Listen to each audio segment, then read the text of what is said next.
ఇవాళ మీరు కూడా ప్రజల సమస్యలు పరిష్కరించే దమ్ము లేక వాటి మీద చర్చించేటువంటి వెసులుబాటు లేక ఇవాళ ప్రజలు డైవర్ట్ చేయడం కోసం ఇదొకటి ఎత్తుకున్నావు. దీని మీద తప్పకుండా ప్రజలు ఆలోచన చేస్తూ ఉన్నారు.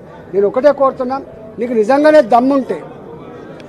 దమ్ముంటే హైదరాబాద్లో ఎన్ని చెరువులు ప్రభుత్వమే మొత్తం పూర్తి చేసి, బతుకమ్మ కుంట ఎవరు పూర్తి చేసిండ్రు? ప్రభుత్వం పూర్తి చేసింది. ఇలా కరీంనగర్లో ఒక 4 చెరువులు ఉండే, ప్రభుత్వం పూర్తి చేసింది. ప్రభుత్వం పూర్తి చేసిన చెరువులన్నీ ఇవాళ ప్రభుత్వమే ఈ FTL జాగాలలో పర్మిషన్ ఇచ్చి నేను శ్వేతపత్రం విడుదల చేయాలి. దానికి ఒక పద్ధతి పెట్టాలి తప్ప రాత్రి పోయి దొంగల్లాగా మిషన్లు పెట్టి కూలగొట్టే, సామాన్యులే కూలగొట్టే పద్ధతి మంచిగా. కూలగొట్టు, నువ్వు పెద్దలే కూలగొడుతున్నావు, సంతోషం. ఇంకా పెద్దలు అనేక మంది ఉన్నారు, కూలగొట్టు, సంతోషం.